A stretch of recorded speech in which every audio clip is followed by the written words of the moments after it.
নমস্কার, আমি বোধসত্ত্ব খান চলে এসেছি সহজ শেয়ার বাজারের আরেকটি নতুন এপিসোড নিয়ে। প্রিয় বন্ধুরা, আশা করি সবাই ভালো আছেন এবং সুস্থ আছেন। গতকাল অর্থাৎ 21 তারিখ মার্কেট যখন বন্ধ হয় এবং আদানি গ্রুপের বিভিন্ন কোম্পানি যখন বিশাল বড় পতন দেখেন, তখন খুব স্বাভাবিকভাবে সমস্ত বিনিয়োগকারীরা বা ট্রেডার্সরা ভীষণ ডিসঅ্যাপয়েন্টেড হয়েছিলেন। এমনকি আদানি এন্টারপ্রাইজেস, যেটা এই গ্রুপ অফ কোম্পানিজের ফ্ল্যাগশিপ কোম্পানি, সেটাতে প্রায় 23% পতন কিন্তু মার্কেট দেখে ফেলেছিল, অর্থাৎ বিশাল একটা ভীতি সৃষ্টি হয়েছিল।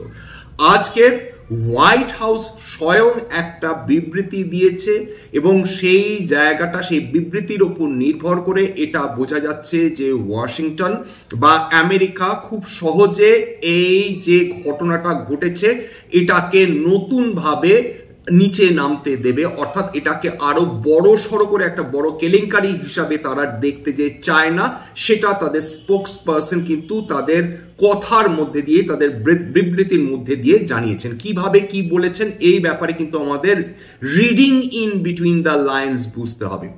তারা বলেছেন যে আমেরিকা, খেয়াল করে দেখুন তারা কি বক্তব্য দিচ্ছেন। যে হোয়াইট হাউসের স্পোক্স পার্সন তিনি বলছেন আমেরিকা এবং ভারতবর্ষ এই দুটি দেশের বন্ধুত্ব কিন্তু স্ট্রং ফাউন্ডেশনের ওপর দাঁড়িয়ে আছে, খুব নোটিস করার মতন কথা। এবং দ্বিতীয় কথা তিনি বলছেন যে তারা ভীষণ আশাবাদী বা কনফিডেন্ট যে এই ধরনের ক্রাইসিস থেকে ডেফিনেটলি বেরিয়ে আসা সম্ভব। মাঝখানে ওনারা বলছেন যদিও এসসি অর্থাৎ security exchange council of America এবং তাদের ডিপার্টমেন্ট অফ জাস্টিস বা ডিওজে এই গোটা ব্যাপারটা হ্যান্ডেল করছেন, তা সত্ত্বেও তারা দ্বিতীয়বার রিটারেট করলেন, সেই ভদ্রমহিলা একইভাবে রিটারেট করছেন যে এই ক্রাইসিস থেকে বেরিয়ে আসা সম্ভব। কেন? প্রথম কথা জানতে হবে যে যখন ডোনাল্ড ট্রাম্প জয়ী হন, ঠিক সেই সময় শ্রী গৌতম আদানি একটা স্টেটমেন্ট দিয়েছিলেন, তাকে অভিনন্দন জানিয়েছিলেন এবং বলেছিলেন যে গোটা বিশ্ব জুড়ে যে রিনিউয়েবল এনার্জি নিয়ে কাজ চলছে, সেই জায়গাটায় দাঁড়িয়ে কিন্তু আদানি গ্রুপ তারা নতুনভাবে আমেরিকাতে $10 বিলিয়ন ওপর বিনিয়োগ করতে আগ্রহী এবং তার ফলে 15,000 নতুন কর্মসংস্থান তৈরি হওয়ার সম্ভাবনা রয়েছে আমেরিকাতে। এর আগের দিনের ঘটনা ভিডিওটা, এবং এক প্রসঙ্গে বলে রাখি, বহু মানুষ এসেছেন, বহু মানুষ ভিডিও দেখেন পর্যন্ত নি, কেবলমাত্র টাইটেলের উপর বেস করে আমাকে ক্রিটিসাইজ করেছেন, অথচ ভিডিওর যে বক্তব্য ছিল তারা একবারও দেখার প্রয়োজন বোধ করেননি। এই জন্য সবসময় বলছি যে দয়া করে ভিডিওটা দেখুন, কি বক্তব্য রয়েছে সেটা দেখুন, তারপর কিন্তু আপনারা মন্তব্য করবেন। এই প্রসঙ্গে এটাও জানিয়ে দেওয়ার প্রয়োজন রয়েছে যে যখন কোনো স্টক নিয়ে কথা বলি, কোনো গ্রুপ নিয়ে কথা বলি, আমি কিন্তু যে সংবাদটা বিশ্বে আপাতত রয়েছে একটি কোম্পানি সম্বন্ধে সেটা নিয়ে কথা বলছি। এখানে আমার পার্সোনাল অবজারভেশন দিচ্ছি না, কোনো কোম্পানির পক্ষে বা বিপক্ষে আমি কোনো ধরনের কথা বলছি না, যদি না সেই কোম্পানিটা ফান্ডামেন্টালি খারাপ হয়ে থাকে। কেবলমাত্র বাঙালি বিনিয়োগকারীরা যাতে সমস্ত ঘটনা সম্বন্ধে অ্যাওয়ারনেস তাদের তৈরি হয়, সেটাই কিন্তু এই ধরনের ভিডিও তৈরি করার উদ্দেশ্য। যা প্রসঙ্গে ফিরে আসি, যে আপাতত যে এই যে স্টেটমেন্টটা হোয়াইট হাউস দিলেন, সেটাতে বোঝা যাচ্ছে যে এই বিপুল পরিমাণ বিনিয়োগ তারা ডেফিনেটলি ইগনোর করতে চাইছেন না, ইগনোর করতে পারবেন না। হ্যাঁ, ডেফিনেটলি $10 বিলিয়ন আমেরিকার যে অর্থনীতি, আমেরিকার যে সম্পদ রয়েছে, তার তুলনায় হয়তো বিশাল কিছু নয়, কিন্তু এটা মাথায় রাখতে হবে যে আমেরিকার বর্তমান লড়াই কিন্তু দুটো মহাশক্তির সঙ্গে, একটা রাশিয়া এবং দুটো আপকামিং অত্যন্ত সুপার পাওয়ার, সেটা হচ্ছে চায়না। সুতরাং চায়নার সঙ্গে লড়াই করার জন্য তার চায়নার কাছাকাছি একটি দেশকে থাকতে হবে যারা বন্ধু মনোভাবাপন্ন হবে আমেরিকার এবং চায়নার বিরুদ্ধ শক্তি হয়ে ওঠার ক্ষমতা রাখে। সেক্ষেত্রে এরকম একটি মাত্র দেশ বর্তমানে রয়েছে, যেটা অবশ্যই ভারতবর্ষ। সুতরাং ভারতবর্ষকে চটিয়ে যে লাভ হবে না, সেটা হোয়াইট হাউস বিলক্ষণ জানেন। অনেকে এটাও মন্তব্য করেছেন এটা হতে পারে জো বিডেনের খেলা, যে জো বিডেন ক্রাইসিস সৃষ্টি করতে চাইছেন যত ডোনাল্ড ট্রাম্প আসার আগে। এতটা পলিটিক্স নিয়ে আমরা কিন্তু এই ধরনের এপিসোডে আলোচনা করব না। পলিটিক্স থাকতেই পারে, জিওপলিটিক্যাল টেনশনস থাকতেই পারেন, কিন্তু সেইটা আমরা নেভিগেট করে বেরিয়ে আসার চেষ্টা করব, কারণ পলিটিক্সে ইনভলভ হলে আমাদের যে মূল বক্তব্য অর্থাৎ শেয়ার মার্কেট নিয়ে যে কথা, সেটা কিন্তু আলটিমেটলি পেছনে চলে যাবে, ব্যাকড্রপ বা সেটা কেবলমাত্র ব্যাকড্রপ হিসেবে কাজ করবে, যেটা অত্যন্ত অনুচিত হবে। সুতরাং আজকে হোয়াইট হাউসের স্টেটমেন্টের পর স্বাভাবিকভাবে সারা দিনের আদানি গ্রুপের বিভিন্ন স্টকসে আমরা প্রবল উত্থান এবং পতন দেখেছি। একই সঙ্গে কখনো উঠেছে কখনো নেমেছে, যেটা খুবই স্বাভাবিক এই ধরনের ভোলেটিলিটি, কারণ একদিনে এতটা পতন আসার পর প্রাথমিকভাবে দেখবেন যে আদানির বিভিন্ন শেয়ারসে হু করে দাম নেমেছিল। তারপর কিন্তু যত দিন গেছে, যত সময় পেরিয়েছে, সময় গড়িয়েছে, তত কিন্তু আমরা দেখেছি যে আদানির বিভিন্ন স্টকসে একটা স্টেবিলিটি মোটামুটি এসেছে, এইটুকুনি বলা যায়। অবশ্য আদানি গ্রিন এনার্জিতে সেই 7% কাছাকাছি পতন এসছে, আদানি পাওয়ারেও পতন এসছে, আদানি এন্টারপ্রাইজ সামলে নিয়েছে। এখানে এসিসি বা অম্বুজা বা এনডিটিভি ততখানি গুরুত্বপূর্ণ না, এগুলো এতখানিও গুরুত্বপূর্ণ না, অন্তত আদানি গ্রুপ অফ স্টকস এর মধ্যে। যেগুলো অতি গুরুত্বপূর্ণ তার মধ্যে ডেফিনেটলি আদানি এসিজেড, সেটা পজিটিভ, আদানি এন্টারপ্রাইজেস যেটা পজিটিভ, আদানি পাওয়ার মানে 3% মতন পতন দেখেছে, আদানি উইলমারেও বেশ কিছুটা পতন এসেছে। সার্বিকভাবে আদানিতে আজকের আদানি গ্রুপ অফ কোম্পানিজে যে প্রতিক্রিয়া এসছে, সেটা বলা যেতে পারে একটা ব্যালেন্স প্রতিক্রিয়া, অর্থাৎ যেগুলো সরাসরি গ্রিন এনার্জির সঙ্গে যুক্ত না সেগুলোতে উত্থান এসেছে, যে কোম্পানিজগুলো সরাসরি রিনিউয়েবল এনার্জির সঙ্গে যুক্ত সেখানে কিছুটা পতন এসেছে। এবং এইটাই স্বাভাবিক, কারণ এত যদি বড় একটা সংবাদ তৈরি হয় এরকম একটা বড় গ্রুপকে নিয়ে, স্বাভাবিক যে গ্রুপ যে কোম্পানিটাকে নিয়ে বা যে কোম্পানিগুলোকে নিয়ে এই ধরনের সংবাদ পরিবেশিত হচ্ছে, তার ওপর খুব স্বাভাবিকভাবে একটা কারেকশন আসাটাই এক্সপেক্টেড। যাক, চলে আসি আজকের সেকেন্ড পার্ট নিয়ে, মানে আজকের যে সেকেন্ড অংশ সেটা নিয়ে আলোচনা, অর্থাৎ আজকের ভারতীয় শেয়ার বাজারে সুবিশাল উত্থান, সুবিশাল শর্ট কাভারিং এবং সাস্টেন শর্ট কাভারিং। সারাদিনের জন্য একবারেরও মনে হয়নি যে মার্কেট নিচে নামতে পারে। এবং খেয়াল করে দেখুন কোন স্টকসগুলো র্যালি করেছে আগে, সেই স্টকসগুলো কিন্তু সমস্ত লার্জ ক্যাপ স্টকস। আজকে নিফটি, সেন্সেক্স এইগুলোতেই বেশি উত্থান এসেছে। মিড ক্যাপ দেখুন বা স্মল ক্যাপ দেখুন, সেখানে উত্থান এসছে, কিন্তু সেটা লার্জ ক্যাপের মতন বড় উত্থান আসেনি। এটাই স্বাভাবিক, মার্কেট যখন একটা বড় কারেকশন থেকে বেরিয়ে আসে, প্রথমে যারা র্যালি করা শুরু করে তারা ইউজুয়ালি কিন্তু লার্জ ক্যাপ, তার বেশ খানিকটা সময় পর কিন্তু মিড ক্যাপ বা স্মল ক্যাপগুলোতে আমরা র্যালি দেখতে পারি। সেটা আপনারা 2002 বলুন, 2008 বলুন, 2014-15 বলুন, 2020 বলুন, সব ক্ষেত্রেই কিন্তু লার্জ ক্যাপগুলোই ইউজুয়ালি প্রথমে লিড নিয়ে থাকে। আজকের প্রথম কথা, তার সত্ত্বেও আজকের বেশ কিছু স্টকস যারা 52 সপ্তাহের নিম্ন স্তর দেখেছে এবং 52 সপ্তাহের তারা 52 উইকস হাইও গেছে, সেটা আলোচনা করার আগে আজকে জেনে নিই যে সেন্সেক্সের কি অবস্থা, নিফটির কি অবস্থা। সেন্সেক্সে প্রায় 2000 পয়েন্টের উপর উত্থান এসছে, র্যালি এসছে, আনপ্রেসিডেন্ট। যে সেই ক্ষেত্রে এই প্রসঙ্গে আমার কয়েকদিন আগের একটা ভিডিওতে মনে পড়ছে, যেখানে আমি শ্রী রামদেব আগরওয়ালের কথা রেফার করেছিলাম, যেখানে উনি বলেছিলেন যে ভারতের শেয়ার মার্কেটের এরকম ক্ষমতা রয়েছে যে যতটা লস হয়েছে সেটা মাত্র কয়েকদিনের মধ্যে মেকআপ করার ক্ষমতা রয়েছে। সেটা আদৌ হবে কিনা আমরা জানি না। আজকের কেবল প্রথম দিন, এটা শর্ট কাভারিং র্যালি ডেফিনেটলি তো ছিলই, কিন্তু এটা পারসিস্ট করবে কিনা সেটা আমাদের দেখতে হবে। বর্তমানে যা অবস্থা রয়েছে ওয়ার্ল্ড মানে বিশ্বের বিভিন্ন যে শেয়ার বাজার রয়েছে, সেখানে এই মুহূর্তে মারাত্মক কোনো খারাপ খবর নেই। ক্রুড অয়েল কিছুটা সামান্য উঠেছিল, কিন্তু সেটা ভারতবর্ষের জন্য সেটা এখনো ক্রুড বাস্কেটগুলো মানে আয়ত্তের মধ্যে রয়েছে। একটাই কনসার্ন, ডলার ক্রমাগত কিন্তু টাকার বিরুদ্ধে অ্যাপ্রিসিয়েটেড হয়ে চলেছে। এটা এক্সপোর্ট কোম্পানিজগুলোর জন্য নিঃসন্দেহে খুব ভালো, কিন্তু ইম্পোর্ট কোম্পানিজগুলোর জন্য মোটেই সুসংবাদ নয়। আসুন আজকে চলে আসি সেই 52 উইকস হাই। প্রথম কথা, এবার নিফটির ক্ষেত্রে আরেকটু জানিয়ে দিই যে নিফটিতে আজকের 557.35 পয়েন্ট আজকের উত্থান হয়েছে। নিফটি বন্ধ হয়েছে 23,907.25 পয়েন্টে। এখনো অব্দি ইয়ার টু ডেট কিন্তু 10.01% র্যালি করেছে। সেন্সেক্স এখনো অব্দি এই বছরে 9.52% র্যালি করেছে, অর্থাৎ এখনো সেন্সেক্স পজিটিভে রয়েছে, এখনো নিফটি এই বছর অব্দি পজিটিভে রয়েছে।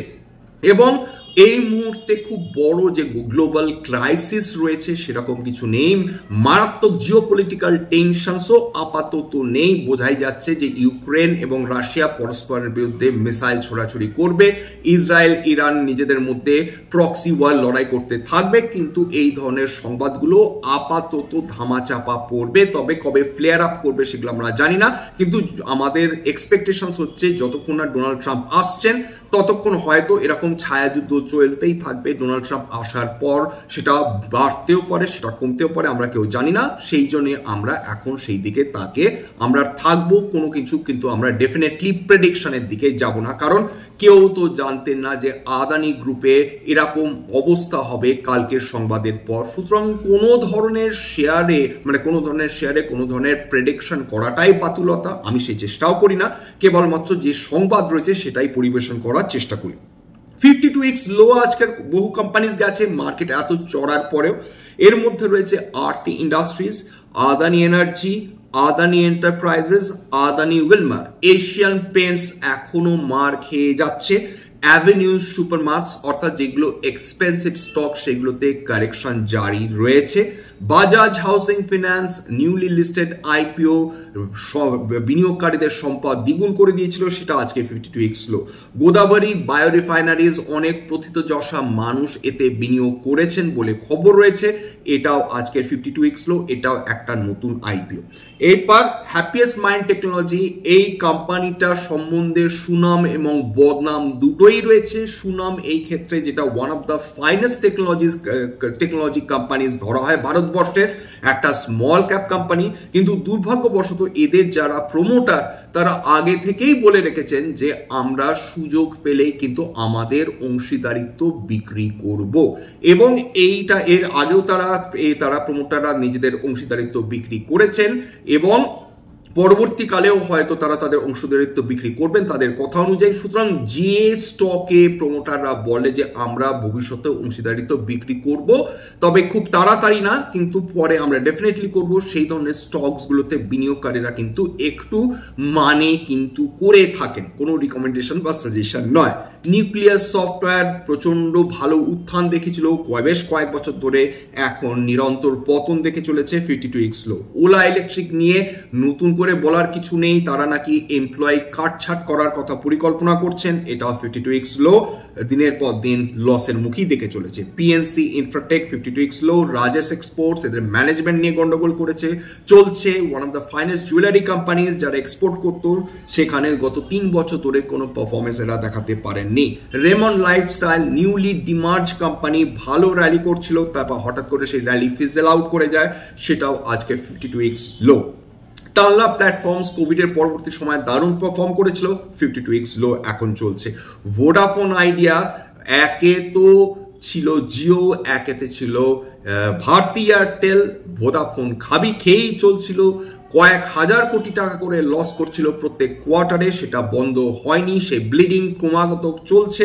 মাঝখানে ভারত সরকার তারা সামলাবার চেষ্টা করেছিলেন যাতে ভোডাফোন আইডিয়া সম্পূর্ণভাবে ডুবে না যায়, কিন্তু সেটাও মনে হচ্ছে খুব একটা কাজে যে দিচ্ছে তেমনটি নয়। উপরন্তু নতুন করে স্টারলিংক নিয়ে ইলন মাস্ক ভারতে আসার পরিকল্পনা করছেন, যার সংবাদ রয়েছে তাতে মনে হচ্ছে ভারত সরকার তাতে অনুমোদন দেবেন। তার যে ইচ্ছে অর্থাৎ লাইসেন্স নিয়ে কাজ করার ইনস্টেড অফ যেটাকে বলে অকশন, 5G অকশন, তার ফলে ভোডাফোন আইডিয়াও কিন্তু আরো বিমর্ষ হয়ে পড়ছে, কারণ খুব স্বাভাবিকভাবে ইলন মাস্ক সাধারণ প্লেয়ার নয়, one of the most outstanding যাকে বলে জিনিয়াস এবং definitely promoter of different companies. তিনি সহজে হাল ছাড়বেন না, অত্যন্ত শক্তিশালী, এবং তিনি ভারতবর্ষে আসা মানে ভোডাফোন আইডিয়ার কপালে আরো চিন্তার ভাঁজ পড়া। এবার তার মানে কি 52x হাই এরকম কোনো কোম্পানিজ নেই, প্রচুর কোম্পানিজ রয়েছে। Aditya Birla Sun Life asset management company 52x high দেখেছে। All E technologies 52x high. Banco products কয়েকদিন ধরে আউটস্ট্যান্ডিং পারফরমেন্স দেখাচ্ছে। কোফোর্জ লিমিটেড, কোরোমন্ডল ইন্টারন্যাশনাল, ক্রিজেল, dynamic cables, Ganesh housing, Innova Captab, national aluminium company, persistent computer system, Vijay diagnostics, ব্যাংকোর প্রোডাক্টস, ডাইনামিক কেবলস গত কয়েক মাস ধরেই কিন্তু আউটস্ট্যান্ডিং পারফরমেন্স দেখিয়ে চলছে, এটুকুনি ডেফিনেটলি বলা যেতে পারে। এবার চলে আসি হচ্ছে যে আজকের কোন কোন স্টকসে কে কিরকম পারফরমেন্স, সবচেয়ে আজকের দিনে যারা সবচেয়ে বেশি উত্থান দেখেছে, আমি কিন্তু যে কোম্পানিগুলোর নাম করছি সমস্ত কিন্তু ফিউচার্স এন্ড অপশনস এর কোম্পানি। তাদের আজকের যারা লাইভ ডে হাই গিয়েছিল এবং যারা ডে লো গিয়েছিল। ডে হাই কারা গেছে? ইনফো এজ, গোদরেজ প্রপার্টিজ, পাওয়ার ফিনান্স কোম্পানি। এক্ষেত্রে বলে রাখা দরকার রয়েছে যে কোম্পানিগুলো কালকের আদানি গ্রুপের স্টকগুলোর সঙ্গে ডুবেছিল, তার মধ্যে ছিল পিএফসি, তার মধ্যে ছিল আরএসি, তার মধ্যে ছিল স্টেট ব্যাংক অফ ইন্ডিয়া এবং সমস্ত পিএসইউস। আজকের কিন্তু রিমার্কেবল কামব্যাক করেছে সমস্ত PSU companies. SBI, state bank of India 3% উপর উত্থান দেখিয়েছে। পাওয়ার ফিনান্স কোম্পানি 5.43% উত্থান দেখিয়েছে। লরাস ল্যাবস সেটা 4.79% উত্থান দেখিয়েছে। এসবিআই 4.52% উত্থান দেখিয়েছে। Jubilant food 4.5%। আজকের সমস্ত আইটি কোম্পানিজের দুর্দান্ত পারফরমেন্স হয়েছে। টিসিএস 4.22%, টাইটান বহুদিন পর পারফর্ম করেছে 4.1% উত্থান। UltraTech cement 3.84%, ITC 3.83%, DLF 3.81%, ইনফোএসএস 3.72%, tata consumer products 3.67%। তাহলে আজকের পতন কোন কোম্পানিগুলো দেখেছে? খুব স্বাভাবিকভাবে ভোদাফোন আইডিয়া 3.47%, খুব বেশি পতন দেখেন, কিন্তু যারা পতন দেখেছে তারা আগে থেকেই পতন দেখে চলছিল। ভোল্টাস 1.32%, ফেডারেল ব্যাংক বহুদিন পর পতন দেখেছে, খুব মাইনর যদিও 0.72%, max financial 0.6%, PI industries 0.53%, Alkem lab 0.38%, Bajaj auto 0.25%, মানে নাম মাত্র, কারেকশন না বললেও হয়। এবার সেক্টরাল ইন্ডাইসেস এবং সেক্টর পারফরমেন্স কার কিরকম হয়েছে একটু বুঝে নিই। সেক্ষেত্রে আজকের অটোমোটিভ সেক্টরাল পারফরমেন্সের ক্ষেত্রে অটোমোটিভ 1.28% বৃদ্ধি পেয়েছে, ব্যাংকিং এবং ফিনান্সিয়াল 1.55%, সিমেন্ট এবং কনস্ট্রাকশন খুব ভালো বৃদ্ধি পেয়েছে 2.76%, কেমিক্যালস 1.28%, কংগ্লোমারেটস 1.05%, কনজিউমার ডিউরেবলস 0.66% প্রভৃতি। এবার নিফটি আইটি আজকের সেক্টরাল ইন্ডাইসেস এর মধ্যে নিফটি আইটি 3.29% বৃদ্ধি পেয়েছে, BSc small cap 0.9%, BSc mid cap 1.26%, এবং বিএসসি ক্যাপিটাল গুডস ভালো পারফর্ম করেছে 2.36%, BSc consumer durables 2.12%, BSc FMCG 2.18%। এই মোটামুটি আজকের ওভারঅল মার্কেটের পারফরমেন্স। খুব স্বাভাবিকভাবে আজকের সুবিশাল পারফরমেন্সের পর বলতে ক্ষতি নেই যে বিনিয়োগকারীরা দারুণ একটা স্বস্তি পেয়েছেন, যেটা তাদের মানসিক শান্তির জন্য প্রয়োজন ছিল। বিভিন্ন স্টকসে, বিশেষ করে লার্জ ক্যাপ স্টকসে উত্থান এসেছে। এটা গত না বিএসসি স্মল ক্যাপ এবং মিড ক্যাপ সেরকম পারফরমেন্স করেনি, কিন্তু তা সত্ত্বেও তো সেটা 0.9 থেকে 1% কাছাকাছি আজকের উত্থান দেখিয়েছে, যেটা মন্দের ভালো। ওভারঅল সামনের সোমবার থেকে মার্কেট কি হবে সেটা তো মার্কেট বলবে, কিন্তু একটা যে তীব্র প্যানিক ছিল, একটা যে তীব্র ভীতি ছিল, একটা যে তীব্র আশঙ্কা ছিল, সেটা আজকের তীব্র র্যালির পর কিছুটা দূর হয়েছে। এটা ঠিক সেই সৌরভ গাঙ্গুলির দুর্দান্ত ইনিংসগুলোর মতন, যেখানে তিনি স্টেপ আউট করে বলটা মারতেন এত ক্লিন হিটিং। ভারতীয় ক্রিকেটে খুব কম ক্রিকেটাররাই এই ধরনের ক্লিন হিটিং করতে পারেন, তার মধ্যে সৌরভ গাঙ্গুলি একজন বিরল চরিত্র। তার সেই যে বলটা যখন মারতেন সেটা সবাই আদর করে বলতেন বাপি বাড়ি যা। বাস্তবিকভাবে আজকের ভারতীয় শেয়ার বাজার চালিয়ে খেলেছে, সৌরভ গাঙ্গুলির মতন চালিয়ে খেলেছে, এবং তার ফলে যত ভয় ভীতি তারা বাউন্ডারি পার করেছে তা আজকে পিটিয়ে এটুকুনি বলা যেতে পারে। সোমবার নতুন সপ্তাহ, নতুন গল্প, সেটা সোমবারেই হবে। আজকের পর্যন্ত এখানে শেষ করছি। প্রথমে একটা স্ট্যান্ডার্ড ডিসক্লোজার যে কোম্পানিগুলো নিয়ে আজকে আলোচনা করলাম, হতে পারে তার মধ্যে কিছু কোম্পানিতে আমার বা আমার পরিবারের বিনিয়োগ থাকলেও থাকতে পারে। ভবিষ্যতে যদি নতুন করে কিনি বা বিক্রি করি, আগাম বিজ্ঞপ্তি দিয়ে কিনতে বা বিক্রি করতে পারবো না। এবং আমি যে কোম্পানিগুলোর নাম করলাম সেটা কেবলমাত্র ফর ইলাস্ট্রেশন পারপাস। এখানে কিন্তু কোনো ধরনের বাই সেল রিকমেন্ডেশন, সাজেশন বা অ্যাডভাইস আমি দিচ্ছি না, এবং আমার কথা শুনে কোনো কোম্পানিতে যদি আপনারা বাই সেলের ডিসিশন নেন সেক্ষেত্রে আপনারা ক্ষতির মুখোমুখি হতে পারেন। সুতরাং সবসময় একজন সেবি রেজিস্টার্ড ইনভেস্টমেন্ট অ্যাডভাইজারের পরামর্শ নেবেন, সেক্ষেত্রে আপনারা উপকৃত হলেও হতে পারেন। স্ট্যান্ডার্ড ডিসক্লেমার, এটা কেবলমাত্র একটা এডুকেশনাল চ্যানেল, বাঙালি বিনিয়োগকারীদের ইনভেস্টমেন্ট অ্যাওয়ারনেস বৃদ্ধি করার জন্য। আবার বলছি, কোনো buy sell recommendation, suggestion, advice দেওয়া হয় না। এখানে শেয়ার কি, শেয়ারের দাম কেন ওঠে, কেন নামে, ভারতীয় শেয়ার বাজার কিভাবে অপারেট করে, বিভিন্ন ম্যাক্রো ইকোনমিক ফ্যাক্টরস কিভাবে ভারতীয় শেয়ার বাজারকে প্রভাবিত করে, বিভিন্ন কোম্পানির তার ফান্ডামেন্টাল কোয়ালিটিস, তার কোয়ার্টারলি রেজাল্টস নিয়ে আলোচনা করাই কিন্তু এই চ্যানেলের উদ্দেশ্য বা এই এপিসোডসের উদ্দেশ্য। সবার শেষে যদি এই ধরনের এপিসোড সত্যি আপনাদের ভালো লাগে, একান্তভাবে অনুরোধ করবো প্লিজ একটা লাইক দেবেন, প্লিজ সাবস্ক্রাইব করবেন, এবং যদি সত্যি মনে হয় এই ধরনের এপিসোডস বাঙালি বিনিয়োগকারী বা বাঙালি ভাই বোনদের কাজে লাগবে, প্লিজ নিজের গ্রুপে শেয়ার করে দেবেন। আজকের জন্য নমস্কার।